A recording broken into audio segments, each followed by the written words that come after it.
आज हम पढ़ेंगे अधिगम। अधिगम सीखना, इसी को अधिगम और सीखना एक ही चीज है, दोनों हिंदी में। इंग्लिश में एक शब्द इस्तेमाल होता है लर्निंग, तो ये ध्यान रखिएगा, कंफ्यूजन नहीं होना है। अधिगम और सीखना एक ही है हिंदी में, लर्निंग इंग्लिश में एक ही शब्द है, हिंदी में दो शब्द इस्तेमाल किए जाते हैं इसके लिए।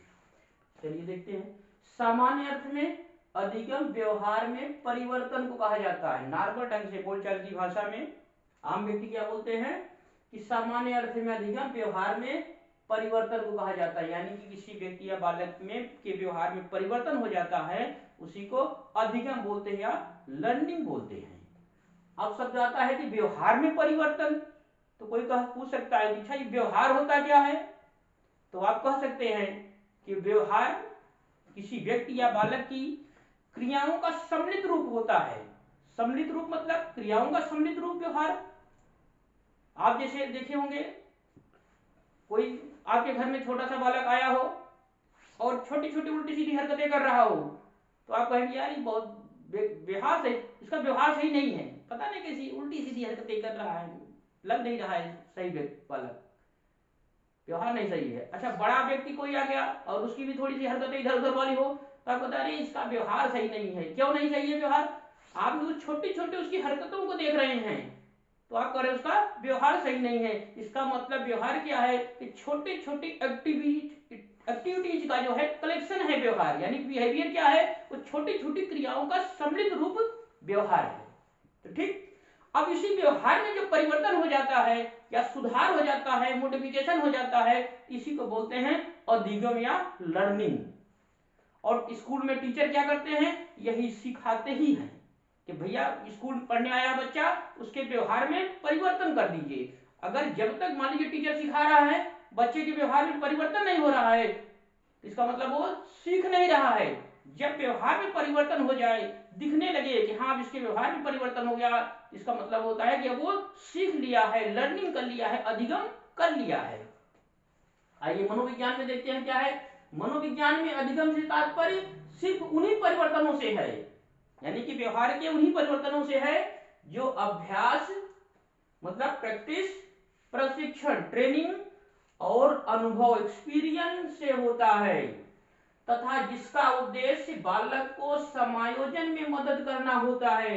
यानी मनोवैज्ञानिक जितने हैं वो मानते हैं कि व्यवहार में परिवर्तन तभी होगा या अधिगम तभी माना जाएगा, व्यवहार में परिवर्तन अधिगम भैया कब, जब अभ्यास, प्रशिक्षण और अनुभव से हो जाए।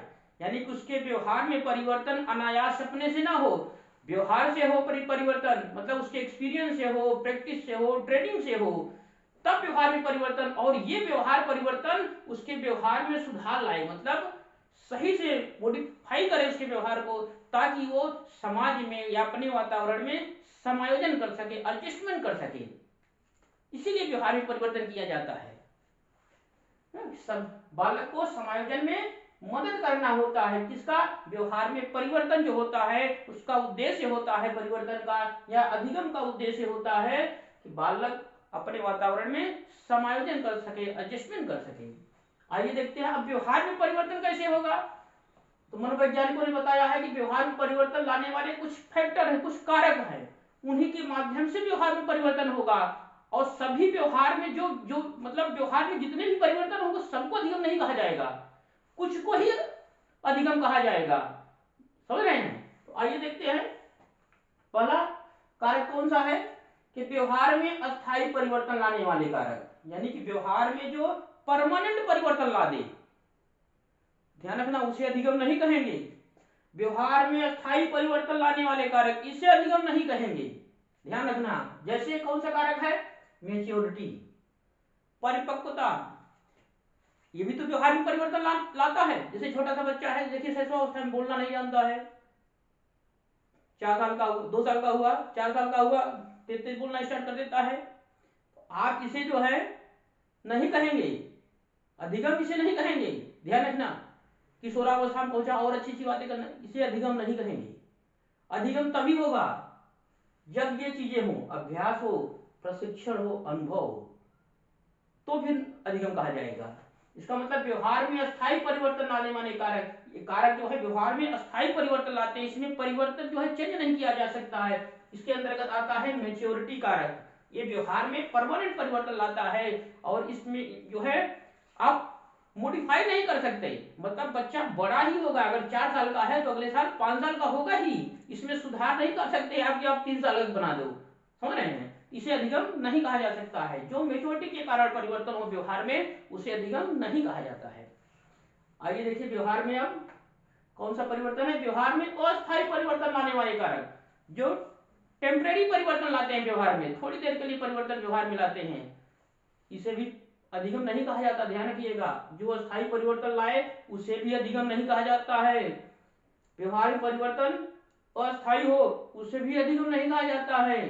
कैसे इसमें कौन कौन से कारक हैं, मानसिक या शारीरिक थकावट, मान लीजिए आप मानसिक रूप से शारीरिक रूप से जो है थके हुए हैं, तो आप देखिए जब थके रहते हैं, या मान लीजिए आप ऑफिस गए हैं सुबह और शाम को आते हैं घर, देखिए एकदम थके थके दिखते हैं, सुबह जाते हैं ऑफिस तरोताजा रहते हैं, शाम को जब आते हैं तो थके थके रहते हैं, इसका मतलब जो है घर वाले थोड़ी कहेंगे कि आपके व्यवहार में परिवर्तन हो गया है, कि सुबह तो आप अच्छे गए थे और अब आए हैं तो थके हुए हैं। अधिगम क्या है, व्यवहार में परिवर्तन, तो ध्यान रखिएगा इस थकाई को जो है अधिगम नहीं कहा जाएगा। तब क्या है आगे देखिए, बीमारी, मान लीजिए आप स्वस्थ थे, अच्छे थे, पुष्ट थे, जो है बीमार हो गए जो है, इसे थोड़ी अधिगम कहेंगे, बीमारी को भी अधिगम नहीं कहेंगे, यानी कि बीमारी के द्वारा जो व्यवहार में परिवर्तन आए उसे भी अधिगम नहीं कहा जाता है। मादक पदार्थ, मतलब मान लीजिए आपने जिंदगी की 2 घूंट ले लिया है, अब आप बात फाड़ फाड़ के गला चिल्लाने लगे, इसे भी अधिगम नहीं कहेंगे, समझ रहे हैं, कि जो मादक पदार्थों के कारण व्यवहार में परिवर्तन हो जाए इसे भी अधिगम नहीं कहा जाता है। आगे देखिए, अनिद्रा, स्लीपलेसनेस, अनिद्रा, मान लीजिए आप जमुहाई ले रहे हैं सुबह से शाम तक, भाई आप वर्कआउट करते करते थके हुए हैं जो है, अब शाम तक जो है एकदम जमुहाई ले रहे हैं, अधिकारी सामने बैठा है तो थोड़ी कहेगा कि आप अधिगम लिए तो किए हैं, वो नहीं कहेगा, मतलब ये अधिगम नहीं है, समझ रहे हैं भाई, आपके व्यवहार में परिवर्तन जो दिख रहा है ये अधिगम नहीं है। क्रोध में बहुत तेज तेज बोल रहे हैं, ये भी अधिगम नहीं है। भाई डर भी रहे हैं आप, अभी तो सही थे, कुछ चीजें आप ऐसी घटना हुई कि आप डरने लगे, ये भी अधिगम नहीं है। आप कह सकते हैं नहीं व्यवहार में तो चेंज हुआ, नहीं अधिगम ये नहीं है, भले व्यवहार में आपके चेंज हुआ, ये अधिगम नहीं कहा जाएगा। भूख लगी है, आप खाने के लिए पीछे दौड़ भाग रहे हैं जो है, ये भी अधिगम नहीं है। प्यास लगी है, पानी के लिए जो है परेशान है आप जो है, नहीं ये भी अधिगम नहीं है।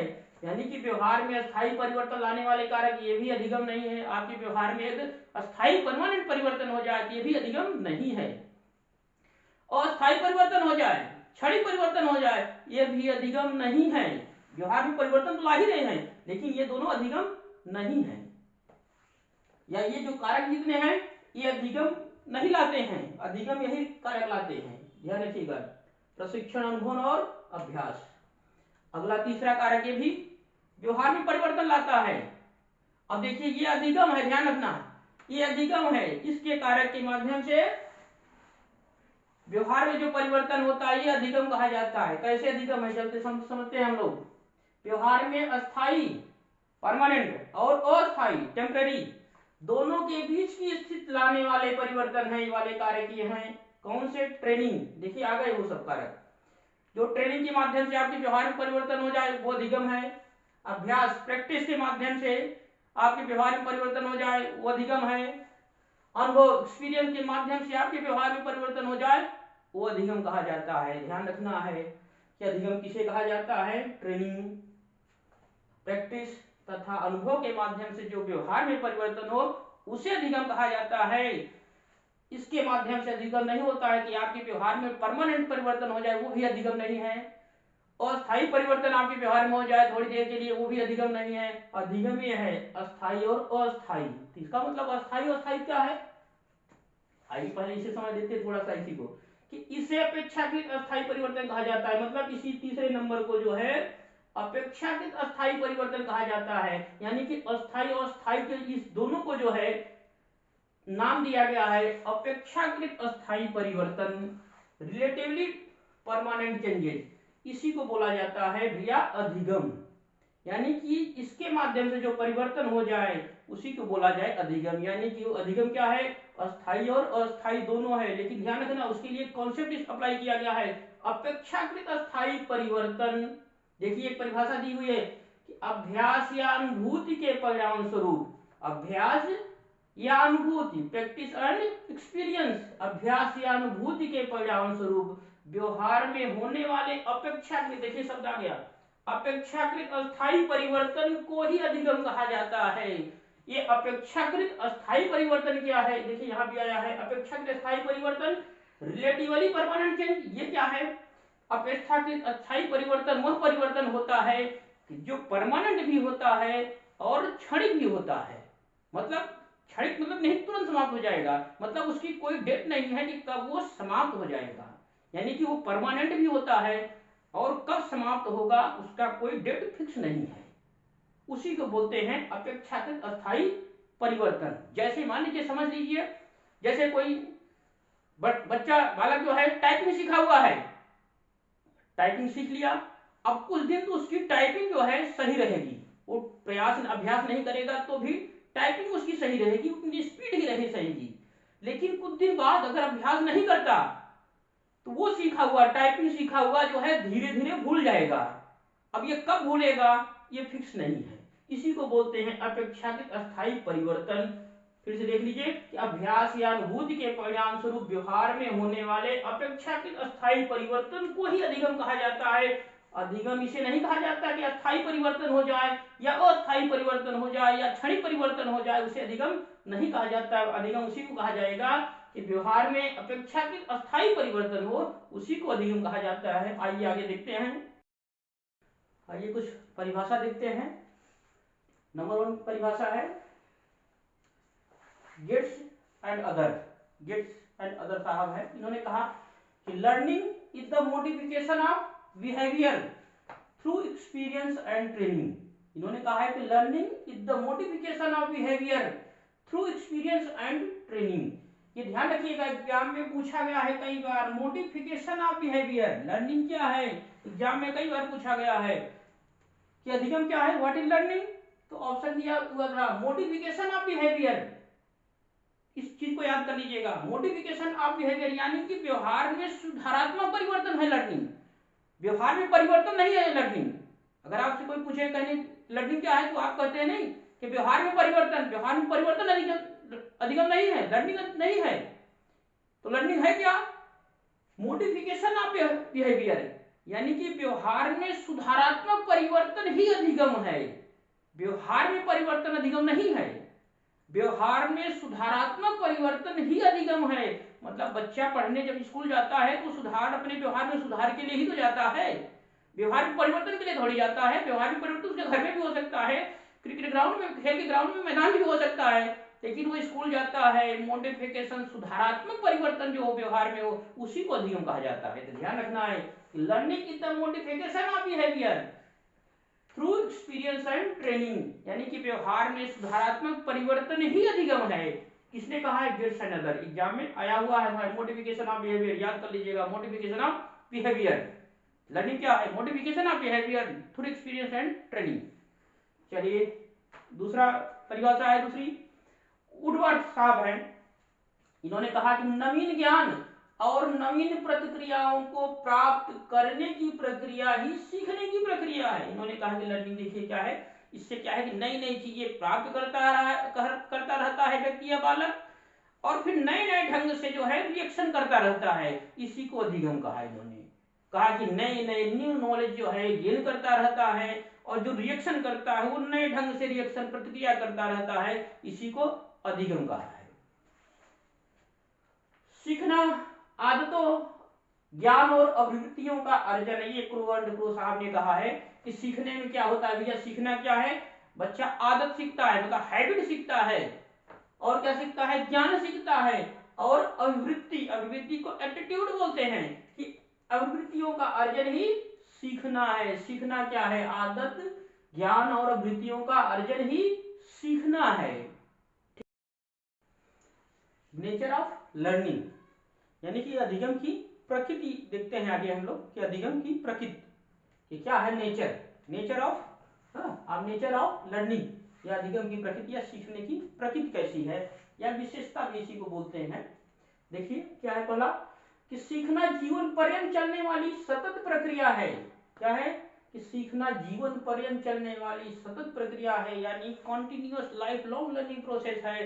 मतलब बच्चा जब माँ के गर्भ में आ जाता है तब से लर्निंग स्टार्ट हो जाती है, और जब तक मरता नहीं है व्यक्ति तब तक कुछ न कुछ जीवन में सीखता ही रहता है। इसी को कहा गया है कि जीवन पर्यंत चलने वाली प्रक्रिया है लर्निंग, यानी कि सतत हमेशा चलती रहती है, व्यक्ति कुछ न कुछ सीखता रहता है इस संसार में जब तक रहता है।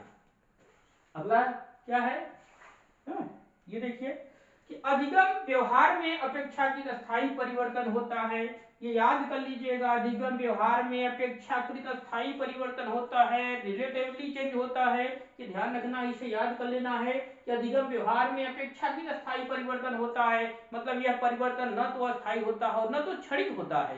कि ध्यान रखिएगा, यह परिवर्तन न तो अस्थायी होता है न तो क्षणिक होता है, उसी को बोलते हैं अधिगम। अधिगम व्यवहार में अपेक्षाकृत स्थायी परिवर्तन होता है। यह परिवर्तन, इस तरह का परिवर्तन या इस तरह का सीखना न तो अस्थायी होता है न तो क्षणिक होता है। अगला देखिए क्या है, सीखना एक सार्वभौमिक प्रक्रिया है, यूनिवर्सल प्रक्रिया है, सार्वभौमिक प्रक्रिया है, यूनिवर्सल प्रक्रिया है। कहने का मतलब इस संसार में जितने भी व्यक्ति हैं, बालक हैं, चाहे गर्ल्स हैं, चाहे लेडीज हैं, या किसी भी जाति का हो, सभी सीखते हैं।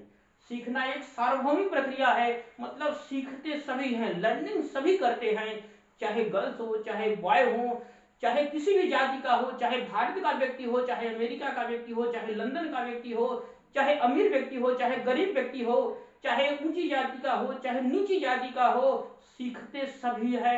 आप कह सकते हैं कि सीखना किसी की बपौती नहीं है, ठेका नहीं है कि वो पढ़ने का ठेका वही लिया है, सीखने का ठेका वही लिया है। सीखना किसी की बपौती नहीं है, सीखना सार्वभौमिक प्रक्रिया है। सभी व्यक्ति सीखते ही, संसार में जो जन्म लिया है वो सीखता ही है और सीखने के लिए ही आया है। किसी की बपौती नहीं होती है पढ़ाई लिखाई जो है, यानी कि सब पढ़ने लिखने के लिए आए हैं, सब अपने व्यवहार में सुधार करने के लिए आए हैं। तो सीखना एक सार्वभौमिक प्रक्रिया है, ये याद कर लीजिएगा।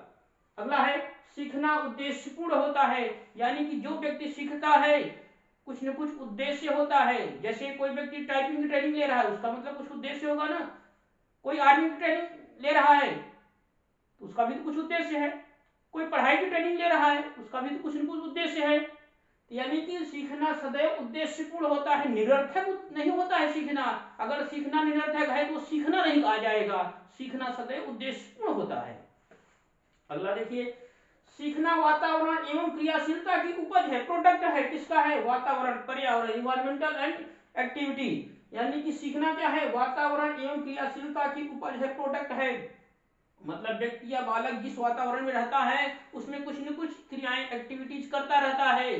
जो एक्टिविटीज करता रहता है, क्यों एक्टिविटीज कर रहा है? क्योंकि वो अपने आप को वातावरण में समायोजित करना चाह रहा है।